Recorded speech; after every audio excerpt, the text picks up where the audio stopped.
Hi again, gamers, and welcome to the 6th episode of Osu Belgium Interviews. This time featuring Vinnie. Vinnie has been a fixture and a well-known name in the Belgian tournament scene for many years now. Ever since his early involvement in the 2019 edition of 5WC, he has kept shining through several solid showings in regional community tournaments.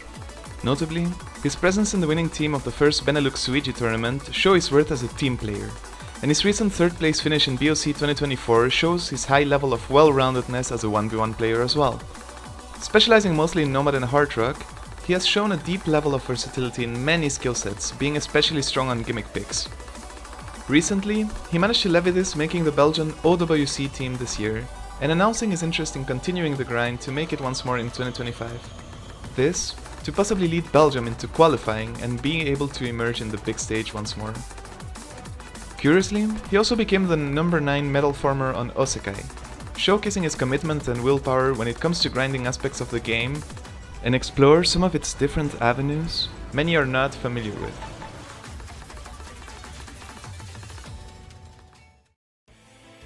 Hi Vinnie, how are you doing? I'm doing fine, I think. So, first of all, why and when did you start playing OS?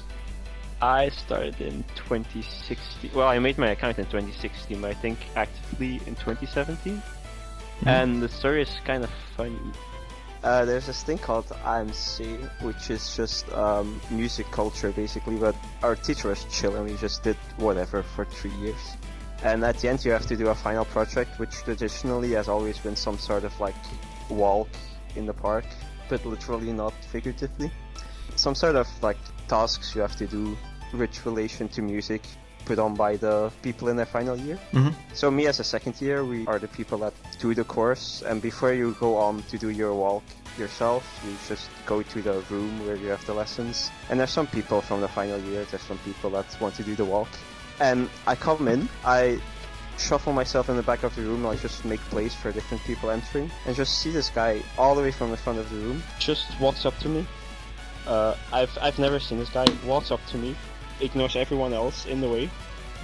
First thing he says to me, "Yo, do you play OS?"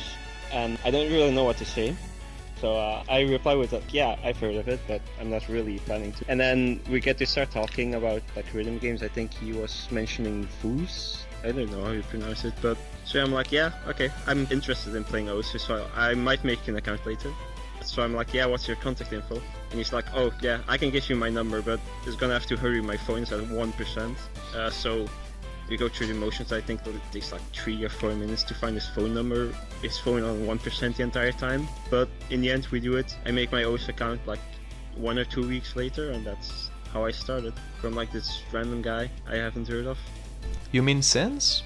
So you didn't keep in touch with him after? We still keep in touch. Like, yeah, we played a lot. So in 2017, when I started playing more actively, he messages me again and he's like, yeah, I've got this other friend that plays on mouse and this other friend that plays on tablet. And we're kind of planning to do a 2v2 kind of match with like the 2 tablet players on one team and the 2 mouse players on the other team. And that's kind of how now we just like hang out in a server, and me and like the extra mouse player are pretty much the only people that still play the game. So does that mean you started off as a mouse player? No. My sister, when she was playing, she had bought the tablet, and I just used it from day one. And what was it that made you stick with those in the end? I don't know, I just like the music, and you see the skill progression in the scores you can do. I think that's a lot of fun. Yeah, do you think the fact that it's a game that doesn't really have a skill cap is pretty nice as well? Yeah, definitely. So, Vinnie, I've heard that you used to be called Vinnie 741. What happened to the 741? Why did you get rid of it? I dropped it because I could, honestly. It's no real reason, it's just the numbers are available. It's just like one row on your keyboard. If you go down, it's like 741. At some point, I think Hanori said to me like, yo, why don't you name change to Vinnie, it's available. And I told him, yeah, okay, I'll think about it. Because it was available, and I decided, okay, in like 2 or 3 weeks, I think it was in January or something, I'll name change. So the time rolls around, I think, okay, time to name change. I go to the game, Like I go to the store, I type in Vinnie, no numbers, and it says name not available. it will be available in like 9 months or whatever the default shortest time was. And then I look up who has Vinnie right now, and it's just this random guy, I think USA account, took my name, played 3 maps, so I had to wait for like another year almost, but then I renamed. A question that came from Spookie: when will you be 1v1ing him in real life? I was in Antwerp yesterday at the time of recording, so I was at his house, didn't open, so I don't know. He asked me for a 1v1, but I think we are not destined to meet IRL. So when it comes to gaming, on your profile you say you had to take a break because of strain injuries. What was your experience with that? Hasn't it gotten any better? It's gotten better by now, but it sucked ass, man. The problem was, at my dorm, my chair height and my desk height were very badly matched, and it wasn't really possible to make it any better. And I didn't really pay attention when I played back then to how my wrists were positioned. I was playing CTB mainly after Easter, and I just bent my wrists upward almost entirely when playing, and that just fucked up my wrists. So I was like, oh damn, my wrist kinda hurts, I gotta stop playing, so I didn't play for a week, and then I tried again, and then I played a bit of standard this time, and after like 50 minutes I was like, this kinda hurts, I have to stop playing, so I didn't play for 2 weeks I think, came back, it still hurt, okay, I gotta go to the doctor with this, and he's like, yeah, okay, you can take this medicine, put some ice on it, and it'll be fixed in like 2 or 3 weeks whenever you have to stop taking the medicine. So I did that, 3 weeks pass, no change. And she's like, okay, this might be serious. Can we go take like x-rays of your hand? Mm-hmm. So I'm like, okay, we can do that. I think she booked me for like the next day or the day after my exams. So I go take pictures. I come in and she's like, yeah, okay, put your right hand on here, and after they take pictures of my right hand, I'm like, yeah, my left hand also has that, and she's like, yeah, but she only said photograph the right hand, so I thought that was a bit weird, but whatever. That evening, get a call from my doctor, it's like, yeah, they're perfectly fine actually, so just wear these braces for 2 to 3 months and it should be fine. Mm-hmm. So I do that, I wear them whenever I have some like strenuous activity with my wrists. And 2 or 3 months pass, it's October by now, and I think, okay, finally, it should be better now. So I take them off, and it's fine for like a week, and then it starts hurting again. What the fuck? I go back to the doctor. Basically, all of the strength in your wrist is gone, like the muscles are just dead. So go to physiotherapy. Just like, yeah, just do that then. This guy gives me like exercises and stuff, and it's a whole fucking mess the entire time. In the end, it takes like a year, but I finally got like rid of it. Sometimes it still acts up, but it's not a lot. Since you said Catch messed up your wrist, is that the mod you started off with, or did you start off with standard? Like when I saw my sister play for the first time in like 2015, I'm like, okay, if I play Osu, I'll probably play Mania or something. So back in 16, 17, I played Mania. I think I got to 60 or 50k back then, which is like 3 stars. And then I hit a wall, and then I just mained to only standard. So in the start I played standard and Mania, then I just played standard only. At some point, I don't know when exactly, I also played Taiko for a bit. Didn't really get good at it.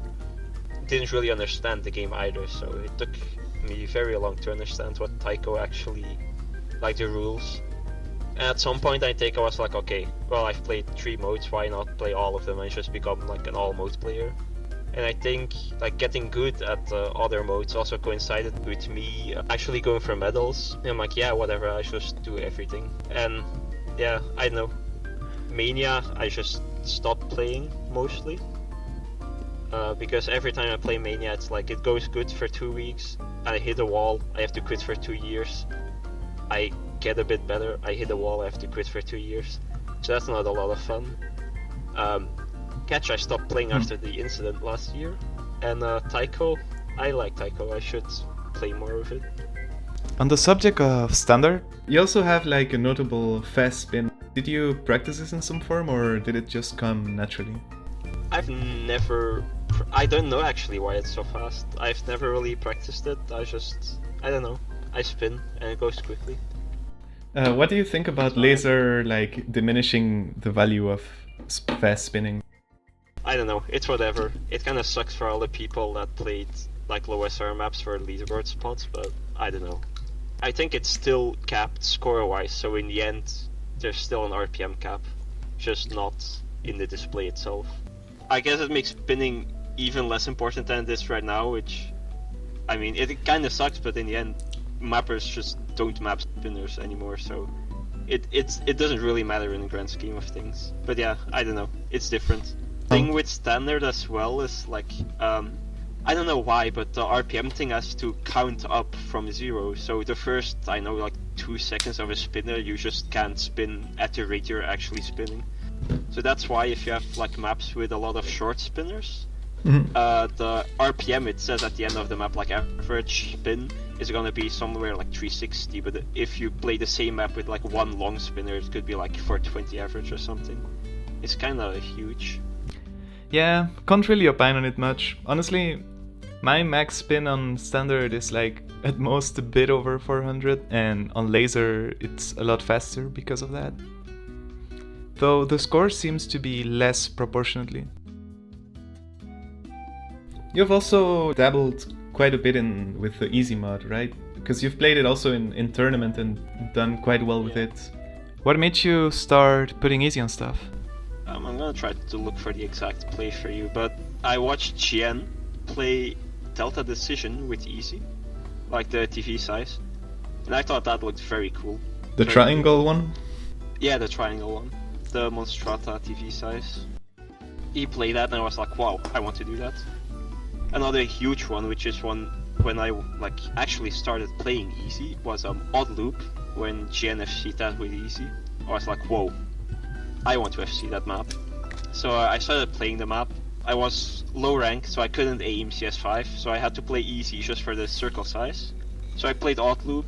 There was some maps that I wanted to play just for the song. I'm thinking of some, what's it called? Suzumiya Haruhi. God knows. From like, I don't know. No, some like 2008 opening. Super Driver from 2011 or something. CS5, linear aim. And I was 6 digit in 2017, so like 1k PP or something. I didn't have a 100 PP plate, so I couldn't aim that at all. So I turned on easy, and I was like, oh, I can hit this now.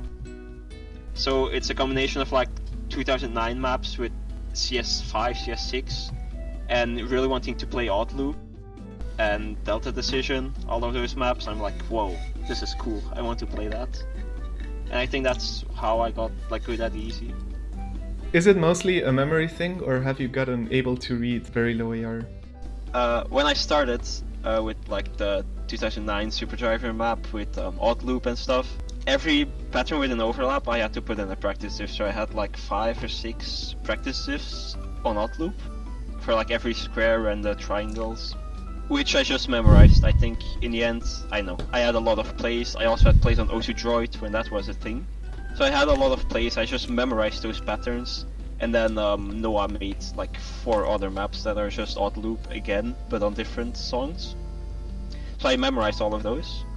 But at some point, you get used to the patterns, you get used to like what the maps look like, and in the end it's just like, okay, it's one of those patterns. You just kind of read the entire pattern and know, okay, this is how I have to aim. So when I tried playing, what's it called, Heat Up Normal, which is this famous now AR0 map, I made practice this for like the circles, the funny overlap circles, but everything in between is just very readable to me now. Like you have to take 2 or 3 runs to get used to the structure of the map, but in the end, the map really makes a lot of sense. Is easy then harder on maps that aren't very consistent in that way? Like, is easy specifically harder on like movement type of maps or more modern styles? Yeah, if it like, it's not a nice way to put it, but if the map sucks, like if the rhythms just don't make any sense, then reading it on easy is also gonna suck. It's the same with like Air 8 Hiddens. A lot of the time, ignoring the fact that I kind of hate Air 8 Hidden, the maps they put in tournaments are these unranked maps from whatever years ago, and they're specifically made to suck, to have like the most random rhythm. And then most of the map is like, okay, it follows the music, and then you have like 3 or 4 patterns that the mapper just said, nah, you know what? I'm gonna choose a rhythm. And it just does not make any sense. And then you go to the editor, you listen to it like 4 or 5 times, you turn off hit sounds, you listen to it another 5 times, and in the end it's like, oh, he mapped it to this like one noise you just can't hear in the song. But it's there if you listen very closely. And that's like the defense, everyone's like, oh no, it's actually in the song, but no, it's not. So yeah, like if the map makes sense rhythm wise, it's easy to read if the overlaps aren't like hellish, but if it's a weird song or a weird map, then yeah, then it sucks to read. So like tech maps and maps with a lot of sliders, those tend to be quite hard. But wouldn't you add Alt Futur to that category, kind of, or? Yeah. The reason I played Alt Futur is I saw Hanori have a play on it. Like I was going through his YouTube and I saw Hanori easy Alt Futur like 2 or 1x100, and I decided, okay, I want to play that. So yeah. You felt compelled to one-up him on it, right? Kind of, yeah. I was like, oh shit, if he can do that, I should be able to do that. So I practiced the map and I FC'd. But yeah, it was a tricky map, definitely, especially because like tech maps are also a bit like weirder rhythm-wise. But yeah, no, it was a fun map as well. It's like interesting patterns. So I see you also have a few number 1s with flashlights. Do you enjoy the mod in any way? No. Hard question, actually. I don't know. I want to say no, but at the same time I'm drawn to play flashlight on a lot of stuff. Like with easies and with normals, it's just, okay, whatever. It's a 200 combo map. Flashlight doesn't add anything. And also flashlight just, I know, it gives the idea of mastery. It's like, okay, I know this map and I can, like, you can play it blind, literally. My first map I really grinded with flashlight was Triple Baka, the original map, top div. Because I wanted number 1 global, I still do. So I played it flashlight only. I SS'd it, got like number 8 global, I think. Then I had to move to HR flashlight. That took me way too long. I got that, and I SS'd like 1 year. Like I FC'd it, I think 4 years ago. And I SS'd it last year because you SS'd hidden flashlight and sniped me. So I was like, what a prick! My number 1. So I knew I had to. I knew I had to re-snipe it. So I got to work on doing 3 mod like HHR flashlight, which is good enough to get number 1 global because I can outspin all the DT HR people. So I got to work on that. In the meantime, I did without hidden. I finally SS'd it, sniped you back. So I was like, okay, I'm gonna come back to Osu after my injury break by getting number 1 on that map and just being done with it forever because I had like, I know, 600-700 plays on it. But I FC'd, I got 100s, and I haven't looked at the map since. It hurts, but that's like the first map I really wanted to play with flashlight just because of the score it gave. And so nowadays, are you still interested in sniping Azuraer back anytime soon? I've been interested since like 2016 to snipe him on that, so eventually when I want to grind him up again, I will. But yeah, his score is quite good, but outspinnable and not SS, so. It's also 11 years ago. I want the score, but yeah, 11 years. I want it, but I don't like the grind, so. Any other maps I have in number 1, one of them I wasn't even aware it would be number 1 global. Like I played it 3 mod and I got very high global placement and I thought, wait, I can just like add hidden to this and win. So I did that. Right, Yeah, but there's why another did you add Nightcore to it? It's the real question.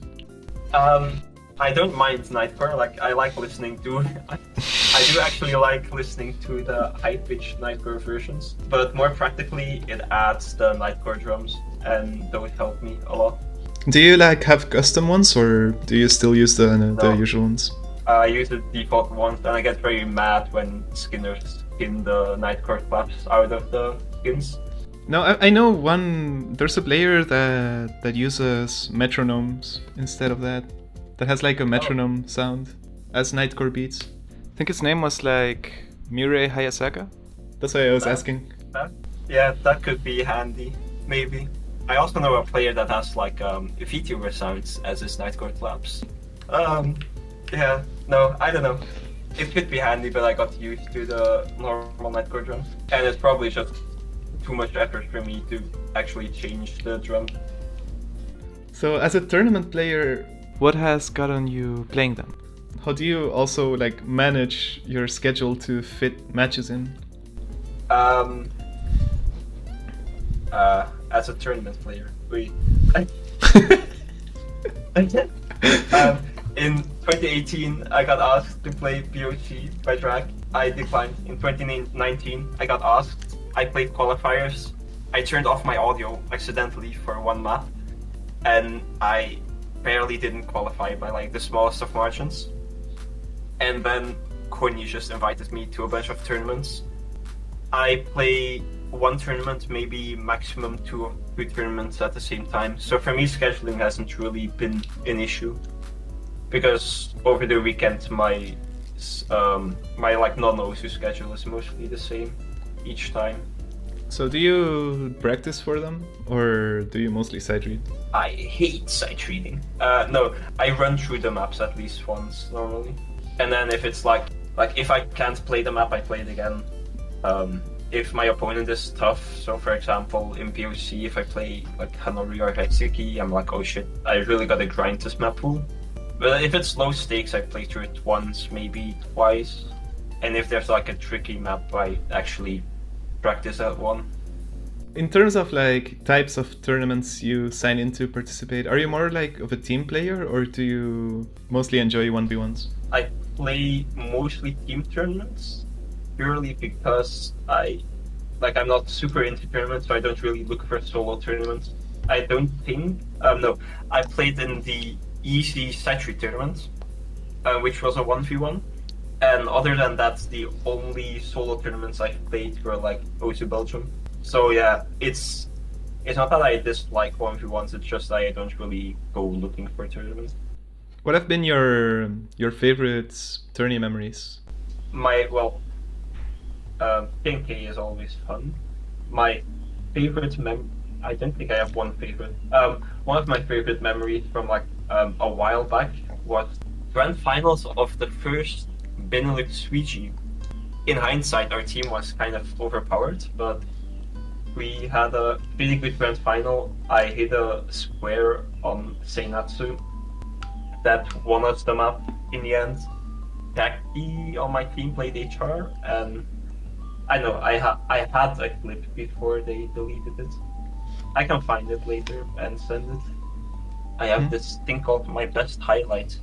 Oh right, my favorite. My best highlight was in PNK 2021, I think, during finals. Antwerp A versus Gelderland. I think it's our last pick. We pick Snow Goose, which was a free mod, or a Red Goose. I don't remember which one. Oh, yeah, I think I saw the Red Goose one. Red Goose. So our lineup is me, Hanori, Joshi, HG on Joshi, HR with Hanori, and I'm playing easy.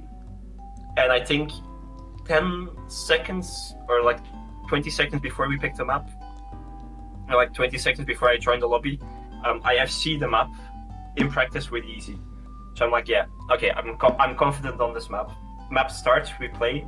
I SS 2/3 of the map. I slider break on a shitty slider, but the commentary on the map was so hype I got a clip of like the opponent team's reaction. It's I don't know everything about that was so good. I really liked that moment.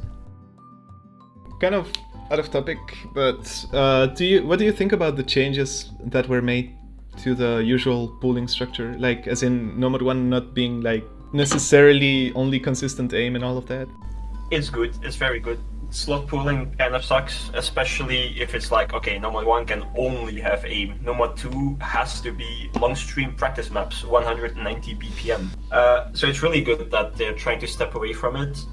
But I've noticed it's gonna be a long road because it still happens. But I don't know who did, but there was this one guy that put like a 500 page document on this is how I map pool nowadays. And it's a lot of talking, but in the end, his idea is quite good, and it just boils down to, okay, you need to make sure you have every skill set in your pool.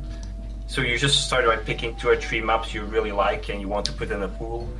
And from there on, you just check, okay, I still have to put in this skill set, I still have to put in this skill set, and you just go from there. And in the end, you have a map pool that isn't really slot pooling, but still has everything. And I know, I really like that concept, but it takes a lot of effort. And I think even now, still, like, most tournaments have pools that are kind of slot pools still. Yeah, because there was like a language that got built around that too. For me, it's still hard to like understand. I still think of a Nomad 2 as something and Nomad 1 as something, etc. Yeah, me too. Like, I think earlier, when talking about like different kinds of easy maps, I had to consciously think to myself, like, okay, I have to say generic anime map and not say a Nomad 1. Yeah. You also mentioned Hidden 2, and Hidden 2 is like completely associated with like AR8 now. Yeah. What do you think about how this year's OWC pooling was? This year, well, I was in dorm for most of the week, and I've noticed this year that my desk just shakes uncontrollably, so I didn't really get to play most of the pool. But I can talk about 2022 because I did actually try and have one. And from my understanding, comparing to the qualifier pool, they played like pretty similarly. Like, okay, you notice, okay, this isn't pure slot pooling, but it's still Nomad 1 is on the aimier side. Nomad 2 is a stream map that will just never change, I think. But yeah, it's nice to see that the skill sets are more intermingled with each other, but I don't think it's like a complete departure from slot pooling. Since you made the team this year, how was the qualifying process like? Well, we didn't qualify, but... No, I mean you as a team member. I didn't really feel confident this year, and I thought, personally, I find my qualifier to be, my tryouts to be really, really bad. So I thought to myself, yeah, I'm just only gonna make it in because I did well in VOC. But in the end, my score was like, okay, which is kind of sad. But my score was like, okay, enough on the qualifiers compared to the rest, so I did make it in. And I don't know, this year was kind of, okay, I performed poorly on tryouts, but yeah, I know, a bit uneventful. I didn't really feel like I should have been in the team, but also Belgium is like famously not good at OSU, so you just don't really have many options for people to put in. But I think having MRB this year was like huge. Really need that skill set. So if you want to play OWC, just get good at whatever MRB is good at, and that should just give you free entry. When it comes to the next OWC, are you gonna be trying out for it? I will.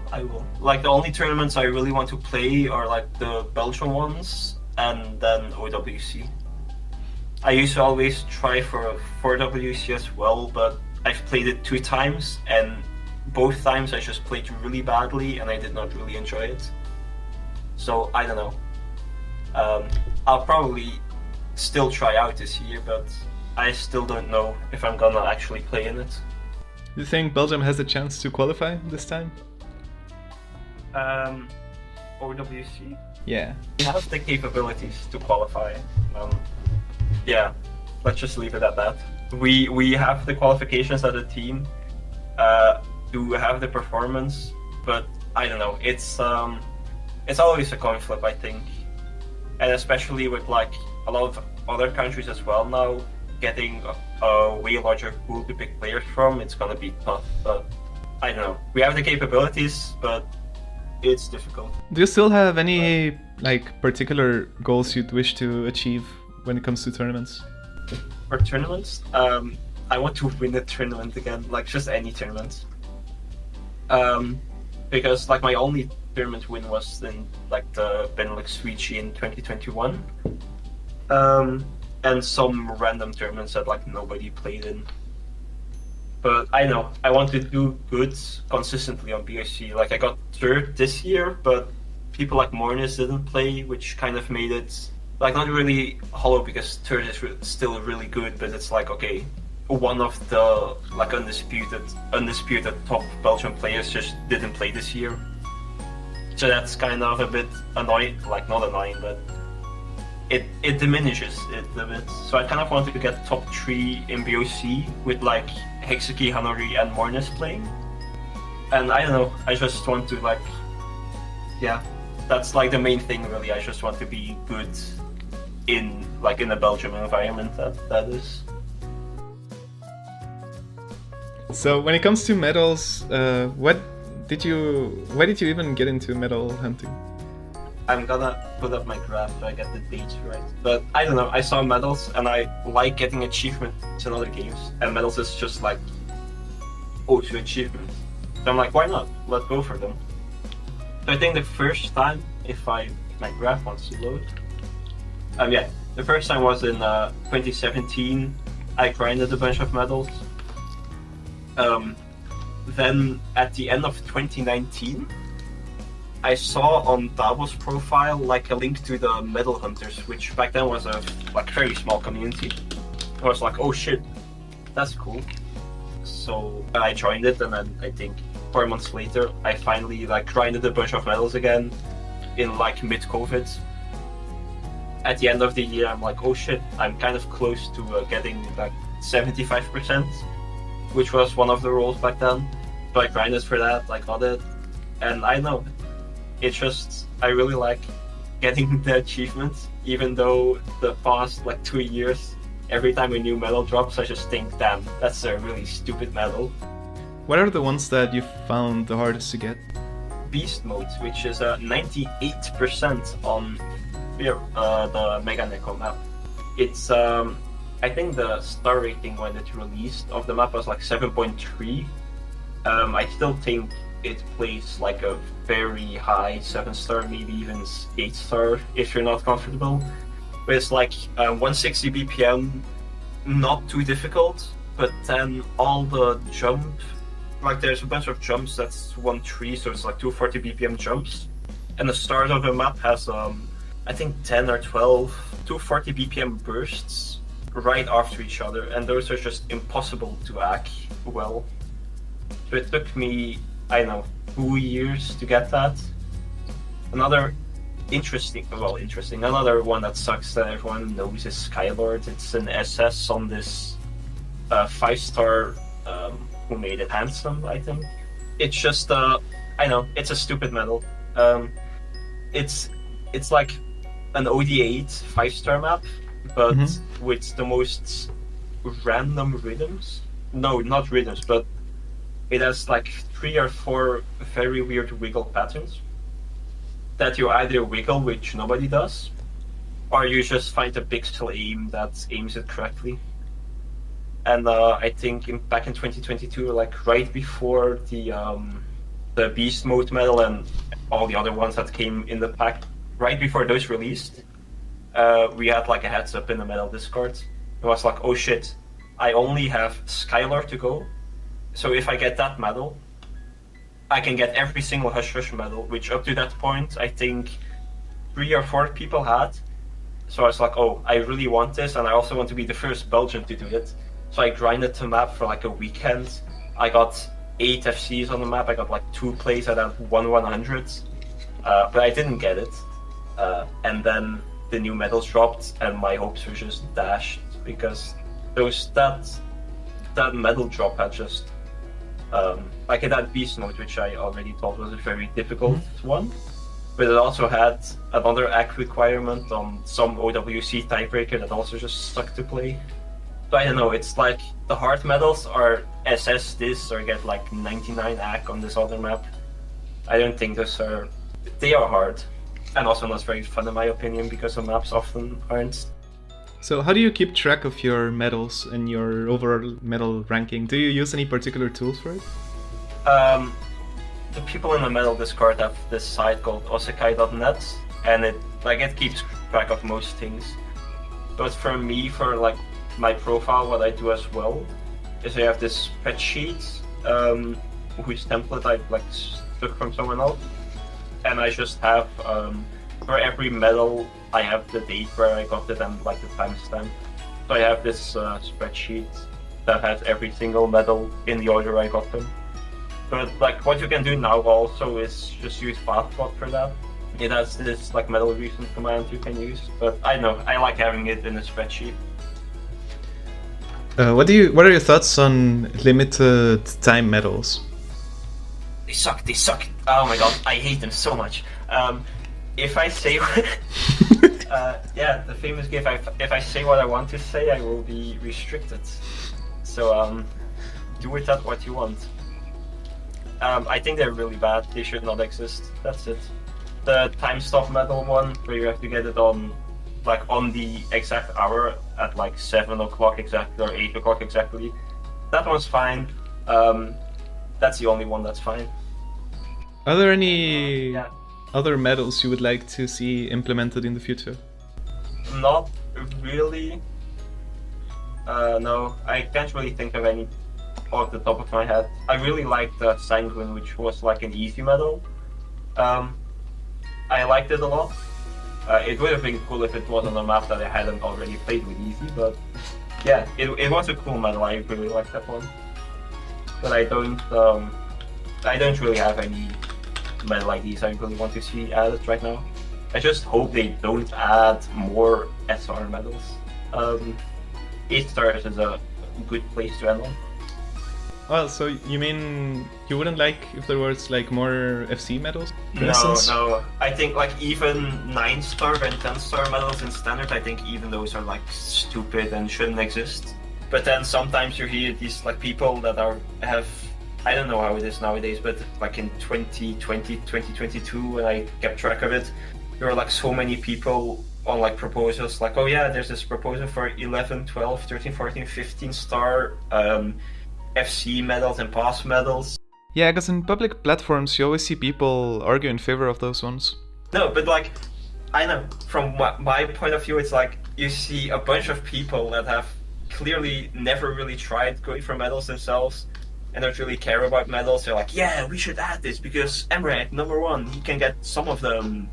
And in the meantime, if you ask like any person that actually goes for medal, actually goes for medals, they're like, okay, this is stupid. And I know, it was quite funny to see because like all the people that cared about medals are like, this is stupid. And all the people that didn't care about medals, but just like seeing top players, they're like, yeah, this is cool. Get my man Emmerich that doesn't care about medals. Let him have a medal. And I'm like, no, it's stupid. The one I really liked going for in terms of medals was the one with like the flashlight one that required like an alt map to go for. I don't remember the name exactly, but that was really fun. I know. What do you think about those ones? I think, like, okay, not a problem, but the thing with most flashlight medals is like they're very easy. There's like 2 ones. Aeon, which is get a hidden half-time flashlight FC on some like super old map. I got it on Ascension to Heaven, the old one, which, I mean, it's not very hard. There was also this, I won't say 10-minute map, but it's like a part of it that people went for that I know, which is a way easier map, like just from the map itself, but it's like longer and requires a bit more memory. But I know since then they found like this random TV size map that you can basically sight-read FC. I think it would be fun if they added like a hidden flashlight medal for like 5-star and over 200 combo maps. Yeah, something that like I know. that's also a general thing. I don't really like the maps if they're like the medals if they're super specific.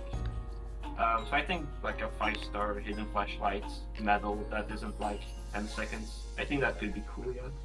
But yeah, as long as it's general enough that because I know not bluffing, the song is just so bad. Yeah, that's why I That's haven't the only reason. gone for it. That's It's like actually the I- only reason I think that a lot of people don't have it. like that The song map is so is bad. the song is just toilet sounds. I don't I don't care Yeah, to exactly. play it.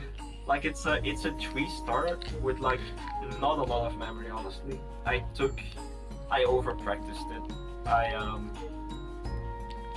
I practiced this a lot, probably more than I should have, but I got it, and I know 12 hours. Was it worth it? toilet noise. I got the medal, so it was, but oh my god, the song is so bad. Like partway through, you learn to tolerate the song. I'm not gonna say I like the song, but you can tolerate it. But no, I would never do it again. Have you tried it doesn't have anything to do with medals, but have you tried the daily challenges on Lazer? No, Since you I like don't play later. do you I think it's a cool idea though, but I haven't like played laser in a long time. Is there any specific reason well. you don't like Lazer at all? Or Well, common complaint, the UI. I don't like the song select. It's very busy. I think it's very busy. And nowadays, well, no, I played Laser for like a week when the Spotlight was reading maps. There were a few fun maps in that, so I played that pack. But the problem with Laser is, I don't know why, but on my PC, the default and the fix that some friends of mine said, like, oh, change your setting to this. For me, in both cases, I know, Laser just doesn't want to run for me properly. And I know, it's like, okay, do this, and I know, if I download stable, I open it, it works. If it doesn't work, I close Discord, because Discord isn't coded very well, and it works. If I download Laser, I roll like 12 dice to see if my Laser installation will work properly, and more often than not it doesn't. And if it does, it feels weird, which, I mean, it's not objective, but to me, I know, playing it feels weird, even beyond like the note lock stuff, which is a good change, but I know. It's a good concept, but it's not there yet for me. in terms of recent developments, what do you think about the CSR implementation? Good actually. Even though I got shafted a bit by it, I think it's a good change. At first, when it got announced, I'm like, no, that's stupid. We should never do that. But I got around to it. Like, I understand the principles, and even in stuff like Taiko or in other rhythm games, or in Mania especially, they don't really care about combo, and it makes sense. I just think like now long maps are a bit iffy with CSR, because it's like, okay, the entire point of this map is can you hold 4,000, 5,000 combo, and with CSR it's like, okay, I hold 2,000 combo, I have no nerfs, and I still get a lot of PP. So, I mean, they're working on it, which is good. So, I know, I'm happy with CSR. I have seen you use various pictures from the Touhou franchise, either on PFPs or on Twitter. Is it a franchise you particularly enjoy? Yes, you know the image of who wants to post Touhou and who wants to play Touhou. Yeah, that image. I like the image a lot. But no, I know. Okay. I was gonna look for it and send it to you, but I couldn't find it immediately. And on my phone, I'm gonna have to scroll for 12 minutes, so that's not worth it. Yeah, but do you have any experience with the games then, or? Yeah. Hello. I did play the games actually. I know I asked you in like, I don't know, 2020 or 2021 to help me emulate the PT98 titles. Yeah, what do you think of them? Yeah. Those exist. I did not particularly like them. I did not particularly dislike them. Highly responsive to prayers, like the very first one. That's completely different. Yeah, it's a game. I think it's like an Arkanoid clone or something. I thought that one was weird, but I think everyone does. Yeah, it's because it was like directly inspired from the Kiki Kaikai thing. So they tried to make it more about like the Shrine Maiden throwing stuff.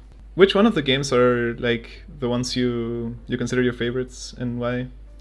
It's not my favorite, but like the ones I played the most are like the EOSD, so the 6th one, the first Windows game. I got close to a 1cc on there. I played PCB until I got a 1cc. And then I bought 15 and 16 on Steam. I don't remember why I bought 15 actually. Because it sucked. Or like, it doesn't suck, but it's hard. And it's not a very beginner-friendly game. Yeah, that's my favorite, that's why. Yeah. Well... No, I think it was because that's point device mode, and I thought to myself, you know what? I'm gonna play no bombs, and I'm just gonna play no bombs on point device because you only have to survive one spell card. I played it, and I just permanently stuck on some clown piece spell card I can't beat. And I also have 16 because I can play as my favorite character. So what is that favorite character? My favorite character, as you can probably tell by my profile picture on everything, is Shamemaru Aya. I don't know why I originally came to like her, but she's great. So do you also enjoy other forms of Japanese media? That's an oddly vague and oddly specific question. I know, I watch anime, I think most people do. I read manga. I read a light novel. I do read sometimes. You should read Ascendance of a Bookworm. That's the main takeaway you should have from this. It's the best written, I know, I really like it. It's peak. You should read it. Have you also read any web novels? I've read one web novel actually, and it was Kumo Desu. The spider one, yeah. I have a lot to say about it. Web novel, the web novel translations just suck because it's a web novel translation, but I really liked it, and then the final 20 or the final 10 chapters of the web novel, or even just the final 2 chapters of the web novel just ruined everything. It's such a, I know, there were so many better things that he could have done, but he was like, no, web novel chapter 600, that's a good number to end on. So the epilogue sucks ass. What do you think of the adaptation? The adaptation was famously very bad. At the climax of the anime, I think episode, I don't know what episode, but the first 10 or 12 episodes, I group watched with an IRL friend of mine. I really liked it, and I explained some off details from the web novel that weren't in the anime. And then the second core was just bad. Every single episode, you could scroll down to the comments, and there was this one guy at the top that explained everything that was completely off compared to the web novel, compared to the light novel, and it was a shit show. Wait, they made a second season? No, but it's 24 episodes. Oh, that's yeah. Yeah. I watched it when it aired. At some point, I have no idea what it was. I have no idea. I remember nothing. We group watched it. The best part is, the fun thing about the novel is you have the spider, which is the main character, but the entire rest of her class also got transferred. But they got transferred at the same time. And the first bunch of chapters is the spider, her POV, and then it randomly jumps to the human POV, as they call it, of the other people in the class. And at some point, those POVs collide, and at some point there's between some factions that have at some point basically there's a big battle between 3 different factions or 4 different groups of people, something like that. It's a climax. They got it in the anime, and it was supposed to be in a forest because one of the people were elves, and forest. Mm-hmm. You look at the anime, it was a desert. I think it was 3 or 4 episodes. fully in a desert, and it just made absolutely no sense. It was so bad that it was funny. It was it was so fun to hate watch it. But yeah, in the end, as it turns out, it's a budget issue, as with everything. One of the notable web novels that I like, light novels that I read, like, I don't know if you know about Sere Sky no Blade Dance. The light novel is complete garbage. And the adaptation made it seem like it was good. It's so funny. Oh yeah, I watched the anime, but the anime ends up on like a complete cliffhanger that will never get like followed on. It's very sad. Yeah, I don't remember anything from the show. I know it was like fantasy. Yeah, I just remember it because it's one of the first ones I watched, so I kind of. Oh yeah. All right. Is there any video games you like playing outside of those? I used to play World of Tanks. I really liked it. I still really like the concept, but it went to shit because of pay to win, and now it's actually just unplayable. Even like the biggest and like the best players, they're like, oh man, like this game sucks now. The meta is just awful. So sadly, I don't play it anymore. I really want to enjoy it, but it's just impossible. Other than that, I play Pulsus, which is like Jubeat but on PC. Oh, it's the one you uploaded like a video with your like numpad, right? Yeah, it's Pulsus is a numpad game, exactly. Calculator gaming. Me calculating the amount of tax fraud I committed last year. So a last question to finish stuff on. Many people have been wondering, what is the Vinnie orb incident? Playing Jackbox at the late hours in the night.